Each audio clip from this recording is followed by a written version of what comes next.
Liking no sorry my. Amai. Manden che ani manden muso moru ani kramo sumo ni dunsu. Aw munun be manden kono ana munun be manden koka kuma kele kana balaba. Adanki se dandi. Bon. K'aw bɛɛ lajɛlen fo k'aw barikada an bɛna an ka video kɛ an bɛna video kɛ koyi an bɛna muso dɔ jaabi mun taara ONU na ka taa kuma ni Mali tɔgɔ ye k'a sɔrɔ malidenw minnu ko maliyɛn tɛ an b'a yir'o la maliyɛn don mais maliyɛn don quoi a muso min mun tenbara bɛ ko camion marque dɔ bɛ u b'a fɔ o ma ko gɔnku ka sɔrɔ k'a ka musɔrɔni siri a ten na musonin denni mun bɛɛ ye ten denni yɛrɛ bɛɛ ye ten a yɔrɔ yɔrɔ bɛ yen o y'a tenbara ye taar'i sigi ONU na a y'a ka ŋanaŋanakanw fɔ donc an tɛ kuma o la an bɛna kuma o muso in kan a yɛrɛ tɔgɔ ye Fatumata Cheick Dicko Fatumata Cheick Dicko ne ye kangarida ninnu ye Fatumata Cheick Dicko ani Adam Dicko ninnu bɛɛ ye mɔgɔ sugu kelen ya bon an bɛna a lajɛ fɔlɔ aw yɛrɛ k'a lajɛ Fatumata Cheick Dicko jɔn den don den sugu jumɛn don den qualité jumɛn don parce que maliyɛn a bɛ se ka kɛ maliyɛn mais ɲamɔgɔ den bɛ maliyɛn na dangaden bɛ maliyɛn na duwawu den bɛ maliyɛn na den barikalen yɛrɛ bɛ maliyɛn na mais maliyɛn ye Mali ye dugu barikalen o t'a yira ko sarakadenw tɛ Mali kɔnɔ maliyɛnw ye barikatigiw ye mais o t'a yira ko dangaden t'a kɔnɔ maliyɛn dangaden bɛ yen maliyɛn ɲamɔgɔden bɛ yen maliyɛn batari bɛ yen maliyɛn batariden bɛ yen donc nin ye batari de ye nin ye batariden de ye nin ye ɲamɔgɔden de ye mais n bɛna a ka ɲamɔgɔdenya fɔ aw ɲɛna aw ka se k'a dɔn Fatumata ye jɔn den ye Fatumata Cheick Dicko den don Cheick Dicko yɛrɛ ye jɔn ye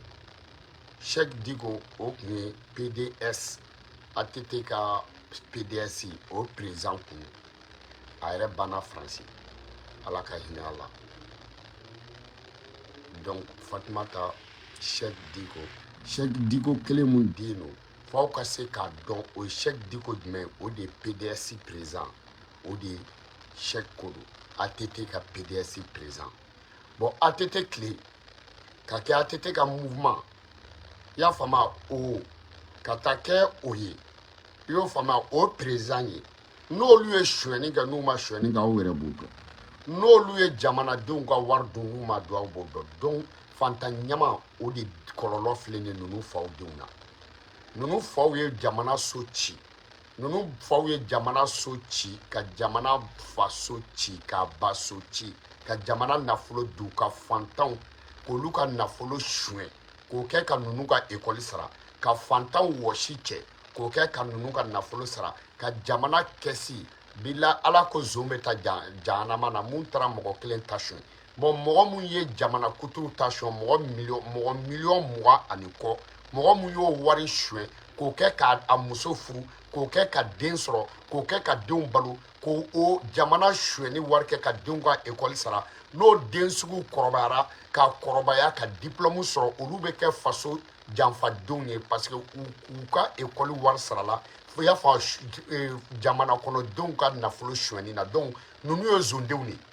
zone den o bɛ kɛ zone den ye koyi zone den n'o ma kogo ta zone den n'o ye portefeuille suɲɛ o kɛra halala ye koyi zone den n'o y'i dogo ka mɔgɔw ka fɛn ta o kɛra halala ye koyi parce que zone bɛ suɲɛni dabila mais n'a ye fɛn mun burunen tɔmɔ o bɛ kɛ halala ye koyi zone bɛ suɲɛni dabila mais burunen ta a t'o dabila ninnu ye burunen taladenw de ye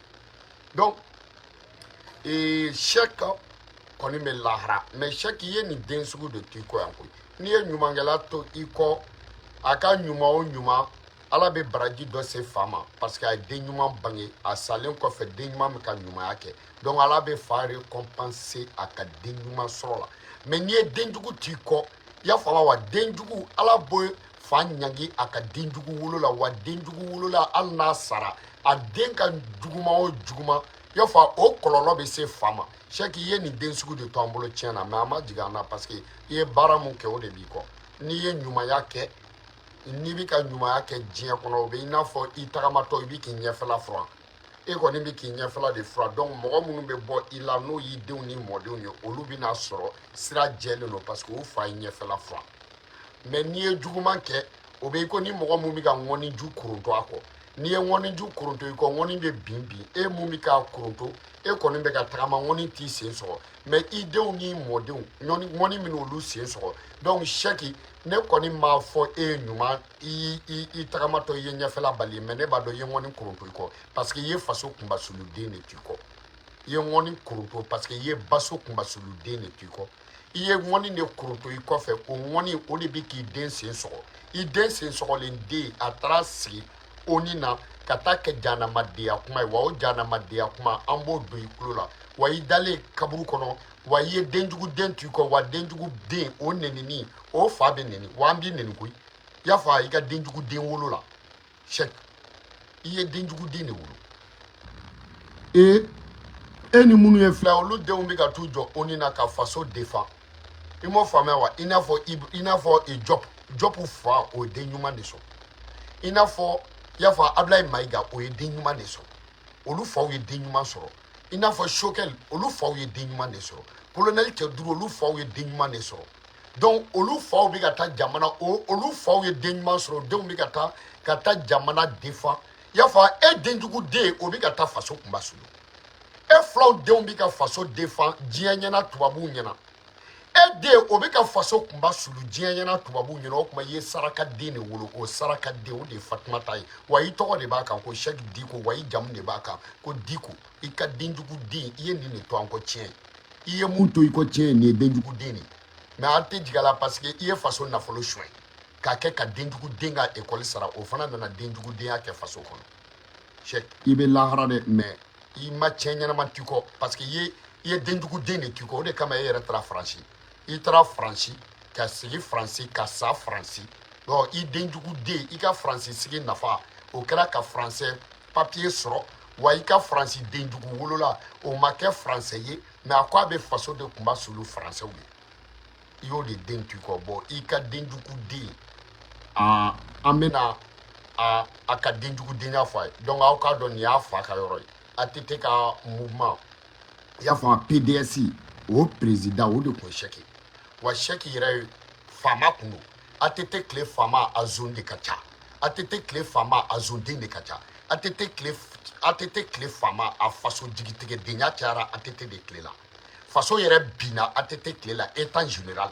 baso cira ATT tile la état général rébellion donna ATT tile la état général jadisiw donna ATT tile la état général ATT ni mun kun ye filan ye n'o ye général ye o kun ye Niger président ye i y'a fɔ a jadisiw nana a ko aw tɛ sigi n ka dugu la n'an m'aw désarmer u ko non a ko n'a y'aw diya an bɛ fɛrɛ ka sa ɲɔgɔn na aw tɛ sigi n'aw ma désarmer u ko ok anw tɛ désarmer a ko a ye taa ka bɔ Niger u nana ATT y'u bisimila ka wariba cɛ ka d'u ma i y'a faamu u ye miliyɔn dun n'o banna u bɛ marifa ci ATT bɛ tila ka miliyɔn wɛrɛ ta ka d'u ma i y'a faamu pour que u kana marifa ci Mamutu Diko Badalabugu Roger Mila o bɛ k'a négocier kɛla ye ok donc ATT tagali kun tɔ ye kalo 3 maintenant ka taa guerre la contre i y'o faamu contre jadisiw ATT ma sɔn o ma parce que ATT kun bɛ fɛ ka bɔ en grande porte parce que ka bɔ grande porte o de kama ale kɛra président ye parce que ATT ye coup d'état kɛ Moussa Traoré la a kɛlen kɔ ka coup d'état kɛ Moussa Traoré la donc maintenant il était le première personne i y'a faamu mun ye coup d'état kɛ dans les années 80 à 91 i y'a faamu ka élection organisée ka taa ka bɔ fanga la en beauté donc a y'o mun kɛ i y'a faamu o kɔfɛ sisan nɔ u ye ani Libéria président muso ye George Weah filɛ mun nɔ la ka tubabuw ye wariba d'u ma k'u bila sɛgɛlɛn furakɛ la o y'a sɔrɔ ATT taara OCOMOC Afrique i y'a fɔ africain ka sɔrɔlasiw o de tun bɛ wele ko OCOMOC ATT taara k'o commandant ye a bɔra o commandant la sisan nɔ komi a taara a bɔra grande porte ka élection organiser ka fanga to yen tubabuw tun bɛ fɛ sisan nɔ ka mɔgɔw encourager o la ka sɔrɔlasiw encourager o la ka fanga di civiliw ma maintenant sisan nɔ u ye wariba d'ale ma k'a bila sɛgɛlɛn furakɛ la ok a ye sɛgɛlɛn furakɛ ani Libéria muso in maintenant a nana n'o wariba ye o wari mun nana fɛ sisan a nana komi a taara en grande porte i y'a faamu ka élection organiser ka jɛ fanga kɔ u ye élection triqué k'a d'a ma donc ATT yɛrɛ nacogo filɛ maintenant komi ale bora grande porte sababu ale kɛra président maintenant ça rebelle jadisou nana ama son k'u kɛlɛ étant un général ka rébellion assisté i ka dugu la étant un général ka nafoloba di jadisou ma étant un général k'i banga rébellion désarmé yo fama u sigilen bɛ u ni mugu ni kisɛ i ka dugu la ko parce que na taa y'a fama en beauté ne taara n'u ye jamana filenkolon cɛ ka foyi t'o la voilà comment c'est passé donc il fa kun ye o ATT kelen ka PDS au président Fatoumata Cheikh Diko il fa Cheikh Diko ok bon o i fa ka yɔrɔ ye i ba ka yɔrɔ ne yɛrɛ t'a dɔn ne bɛna kuma o i ba ka yɔrɔ la cogo min na parce que i fa ani ba u ka kow man jan ɲɔgɔn na quoi i m'o faamuya wa parce que i ba o tun ye douanzan député de i ba ye douanzan député kɔrɔ de i ba o ka douanzan député ya i ba ye a yɛrɛ cousin i ba y'o de bati élection na ok i ba y'o de bati élection na o élection je crois o kɛra 2007 i ba 2007 a y'a yɛrɛ cousin bati a cousin de tun tɔgɔ ko Mustafa Umar Diko i ba y'o de bati i ba kɛra douanzan député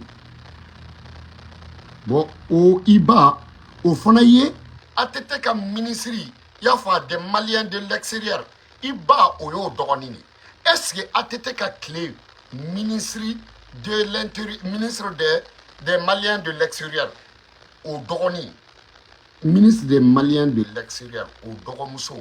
o de ye ATT ka tile la ministre des Maliens de l'extérieur Malien jumɛn bɛ extérieur la kɛ i bɛnkɛ n'o y'i ba kɔrɔkɛ ye k'a y'o kungo ɲɛnabɔ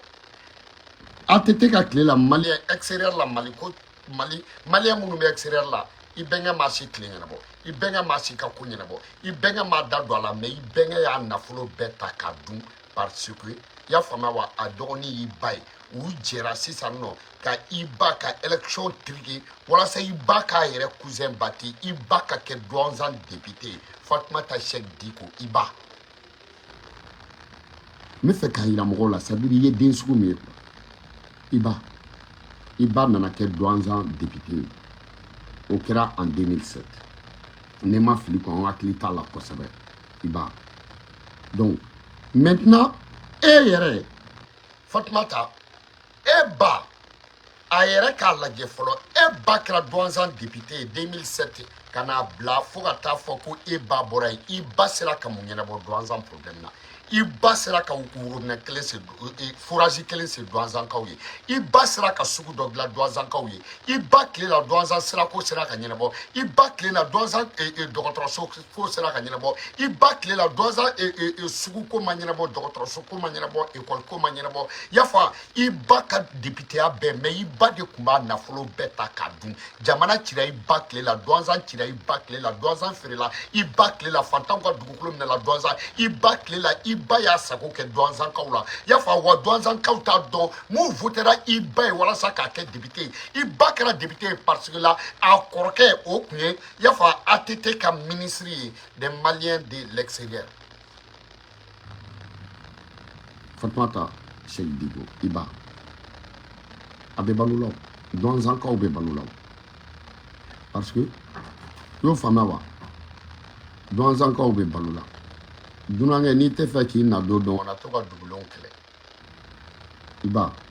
o y'i woloba ye donc i fa ye jamana nafolo suɲɛ k'o kɛ k'i ka école sara i fa ye jamana nafolo suɲɛ ka o kɛ ka i ba ka mɔgɔw lasigi i fa ye jamana nafolo suɲɛ k'o kɛ ka e ka école sara k'o kɛ k'i ba furu k'o kɛ i y'a fɔ k'o kɛ luxe ye k'o kɛ tɔgɔ ye k'o kɛ jamu ye jamana nafolo suɲɛni k'i ba sigi douanzankaw kunna i ba fana ka douanzan dugukolo ko ɲagami i ba ka douanzan dɔgɔtɔrɔso ko ɲagami i ba ka douanzan fantanw ka foro minɛ i ba ka douanzan fantanw ka dugukolo minɛ i ba ma ɲuman kɛ douanzan donc i fa ta ma ɲi i ba ta ma ɲi ni e ma se ni e taara ka taa faso lagosi ONU na alhamdulilayi ne tun ye tiɲɛ fɔ ONU na i tun ma kɛ halala ye parce que la i ye zonden de ye zonkɔnɔden i ye faso kunbasuluden de ye i ye fantanw ka wari suɲɛnen den de ye Fatoumata Cheikh Diko i ba ma ɲuman kɛ i fa ma ɲuman kɛ douanzankaw bɛ balo la wa i fa ta mɔgɔw ka ɲininkali kɛ PDS ko la i fa wa i bɛnkɛ i y'a faamuya wa o mun ye élection truqué k'a di ba ma i bɛnkɛ yɛrɛ ma ɲuman kɛ koyi parce que ama extérieur malin de l'extérieur faut qu'on y là-bas au douanza il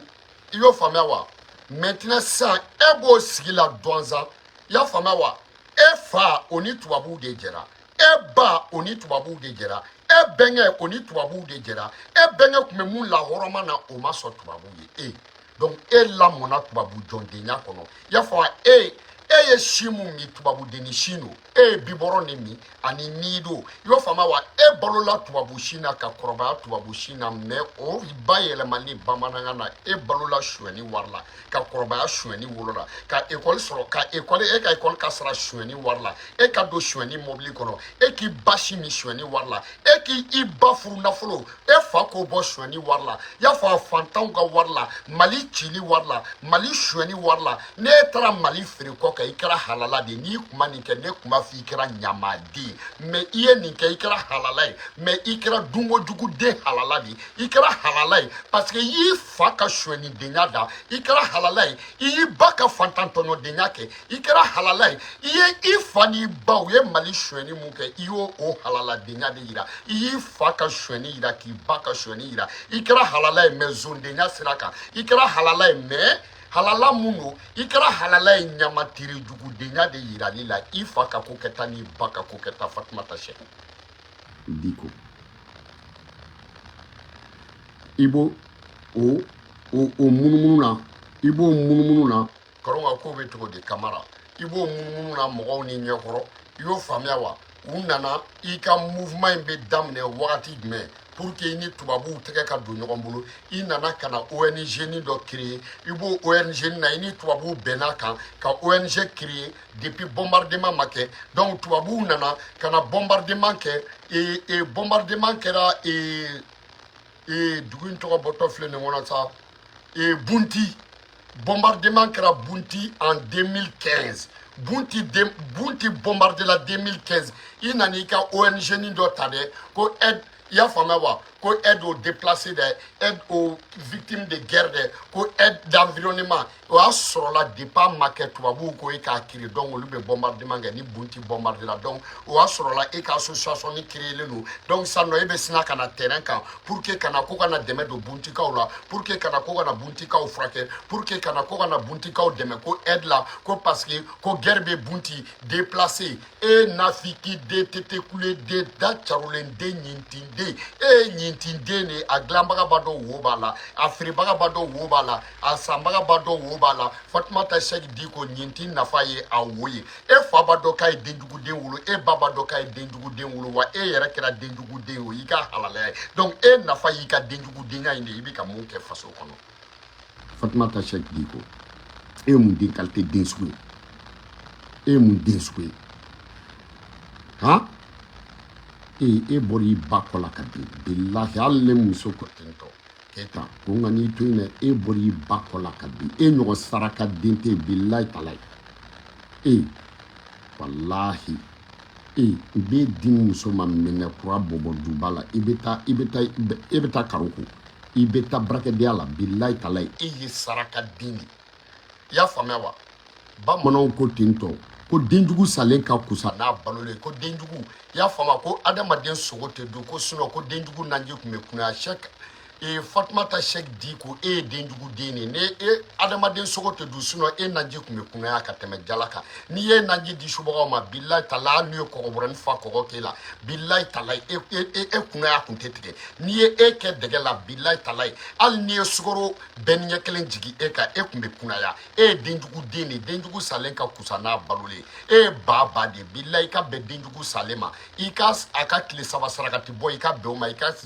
sarakati dege ko mi ki kona fa ko kusa ya fa denjugu balole ya fa muso de ba jugu wulu ba ya jugu de wulu ba debite muso ya jugu de wulu denjugu de faso kumba su dini ya fa ma wa fa do be che ya fa ibeta soro banyena ba do be che ba soro fanyena fa zone de faso ya fa faso jigi karla de ani ba faso tasuena de no ye nyuma ka be balana ye faso fa zone de ni ani ba fantan jigi tikela de donc ne kra faso firi bagay faso la goshi bagay ikra halala de denjugu den la halala Fatmata mun den kalté den suwe e fa ka erreur ngo gouvernement bi ko de gla e ba ka erreur ko gouvernement bi ko de gla e benga ka ministère erreur gouvernement bi ko de gla ya fama wa e fa ani bani benga ya fama ani me gouvernement kolon de général kolon ka gouvernement kolon on a ka ministre kolon de on farale ɲɔgɔn kan aw ka erreur o de bi ka corriger Alpha Mort na rogun te sorati e mun den qualité den suwe Fatoumata Cheikh Diko e mun den qualité den suwe nogo Diko la ka were nogo Diko ka no nogo mune kala awere aw nogo Diko la ka were ka were ka muide nogo Diko la ka were ate mayere an mangala yere ka dogade Diko la ka an mangala ka dogade ante che fa nyona akra kramo wo badala bu regime la o be faso contrôle akra ministre kordo nyo ko Cheikh ya fa iko Cheikh Diko PDC président koro ya fa akra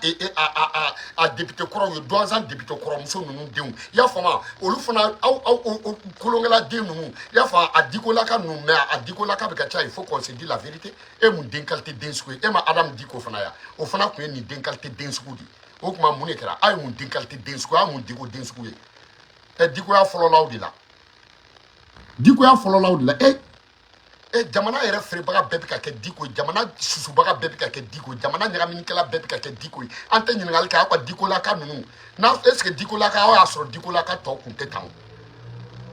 aw ye mun Diko laka den kolon den sugu ye qu'est-ce qui se passe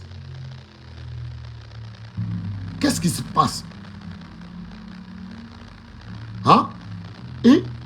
tubabuw sera ka fɛn fɛn hakili yɛlɛma a bɛ Diko fɛn fɛn bolila tubabuko la a bɛ Diko mbogotigini fila Adam Diko ani Fatoumata Cheikh Diko mun kɛra o kuma mun kɛra de a tɛ tɔw faw lajɛ a tɛ tɔw jamu lajɛ o kuma aw mun den qualité den sugu ye Adam Diko fana ta ma kɛ tan ne bɔra ka kuma mu dɔw m'a fɔ ɲɛngoya don dɔw m'a fɔ ko parce que ɲɛbɔlen don a fɛ bi ni mun y'a ba di o ka bɔ ka kuma ne fɛ a la Mamutu Diko ta ma kɛ tan dɔw m'a fɔ k'i ye ɲɛngo de i tɛ karamɔgɔ bonya ni mun y'a ba di bi o dɔ ka bɔ o ka kuma ne sera cɛ o cɛ ma dɔ ka bɔ i ka kuma y'a ɲɛfɔ an ɲɛna kɛ dɔ ka bɔ i ka kuma a ko la y'a faamu tubabu depuis u ma bunti depuis bunti ma bombarder u ye nin ka association ni créer ka papier k'a la i y'o faamuya wa k'a bila ka na bunti ka na munumunu fɔlɔ i y'o faamuya wa maintenant sa bombardement kɛra ka sɔrɔ a ka association ni bɛ pewu pour aide aux populations de Bunti, aide à la guerre, aide aux communautés de Bunti. À Nano là, 600, à beaucoup de 600 non, où il y a fait, à les Nations Unies, où il y a opéré au Sira de Camp. Où l'on a opéré au cas donc on a kana demain. Allez demain na mune kama. Où on va faire comme Mali. Ya fama wa guerre be yɔrɔ mun na Mali kɔnɔ ya fa ni sɔrɔsiw taara ka taa fagali kɛ ni ne kun bɛ na kɔfɛ ka na fɔ y'o fɔ ko Mali sɔrɔsiw ye bombardement kɛ Mali sɔrɔsiw ye rebelles u ma rebelles faga u ye population faga ya fa u ma jadisiw faga Mali sɔrɔlasiw u bi ka nin de kɛ u bi ka nin de kɛ parce que o y'a sɔrɔla e n'i fa ni ba cɛ guerre bɛ dugu min na y'o faamuya wa guerre bi ka kɛ dugu min na e ka mouvement ni de bɛ yen e ka association ni mouvement o de b'o guerre kɛyɔrɔ la mɔgɔ tɛ marifa tɛ ci e la foyi tɛ kɛ e la kɔngɔ bɛ dugu la e de bɛ ka wari sɔrɔ ka t'o dugulamɔgɔw dɛmɛ kɔngɔ bɛ jamana na kɛlɛkɛminɛn tɛ yen mais e bɛ wari sɔrɔ ka taa kɔngɔtɔw dɛmɛ e bɛ wari bɔ min e marifa ma ci e la e ma faga e ma menacer e ka wari bɛ ka bɔ min tubabuw b'u pan i y'o faamuya wa ka tɛmɛ kɔngɔtɔ dugu joli la ka taa wari di e ma k'e ka dɔw dɛmɛ i t'a dɔn ko e n'olu bɛ jɛ la wa fɛn fila de bɛ tugu suruku kɔ a ku soit suruku dini Cheikh Fatoumata Diko ni ɲɛgɛnɛkɛla ma bo caman fɛ Cheikh Fatoumata Diko fanga bɛ bo digi kɔnɔboli bo ko tɛ Cheikh Fatoumata Diko boji bɛ dugu de ɲigin mais boji tɛ binkɛnɛ falen Cheikh Fatoumata Diko ni wulu ma wuli a kundama tɛ dɔn mais ni wulu ma wuli a kundama tɛ dɔn a ka ja a ka surun ni wulu ma wuli a kundama tɛ dɔn muso namarani o cɛ b'a datugu dɔn koyi Cheikh Fatoumata Diko i m'o faamuya wa muso namarani cɛ b'a datugu dɔn dɛ i y'o faamuya a sera an ka tiɲɛ de fɔ ye ne ko a na yan dɛ ne ko an ka ɲɛfɔ ye ne ko e ye mun den sugu ye alimami mun ye ka dengeli kɛ o alimami de ye batarden ye parce que alimami kunnagonden o bɛ den kunnagonden ka dengeli kɛ musokɔrɔba min kulela k'e tɔgɔ dɔ i kulo kɔnɔ o de ye musokɔrɔba kunnagonden parce que musokɔrɔba kunnagonden o bɛ den kunnagonden tɔgɔ dɔn a kulo la i y'o fana e fa ni baw ka furubolo tagamana o de ye batari ye parce que i y'a faamu furubolo tagamala batari o y'a faamu o bɛ batari fila ka furu siri batari fila olu bɛ batari den wolo batari den o bɛ n'a ka batari denya kɛ olu yɛrɛ la k'a kɛ jamana na e fa ni ba ye batari den de wolo mais i fa ni ba tɛ fo jelikɛ mun y'a sira tagama o jelikɛ mun ye furubolo tagamala i fa ni ba u ka furubolo tagamala ɲɔgɔn batari den tagamala ma bɔ e mun den kalite den sugu ye ne ko e fa ni baw dara matila mun a matila dilanbaga de ye batari ye parce que matila dilanbaga batari matila dilanna batari o bɛ matila batari dilan fa batari ni ba batari ka don ka den batari wolo kana jamana kuma su n'o fana e mun den kalite den sugu ye an ka ɲɛfɔ e fa ni ba ka woro sɛnɛna woro a woro i fa ni ba ka furu woro o tɛ dɛ woro in sɛnɛbaga o de ye batari parce que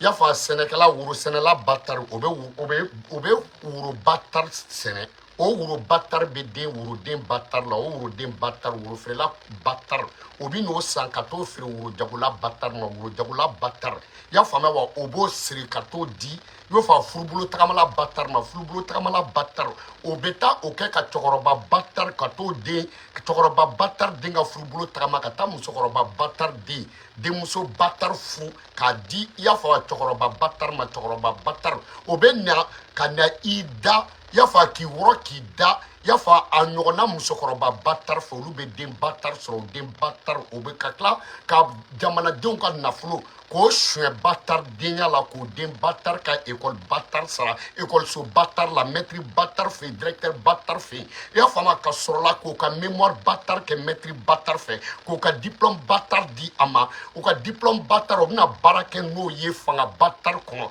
o fanga batari i y'a faamu donc olu bɛ mouvement dɔ créé o ye mouvement batari o ni tubabu batari bɛ jɛ k'u ka batari denya k'u ka association kolon batari denya la jamana batari kɔnɔ wa o jamana batari bɛ i filɛ o de kɔnɔ n'o ye o ni jamana ye anw tɛ lagosi den batari den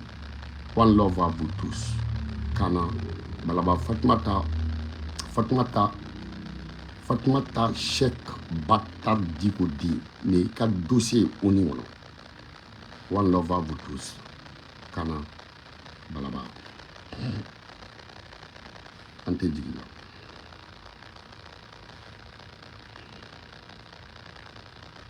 manden cɛ ni manden muso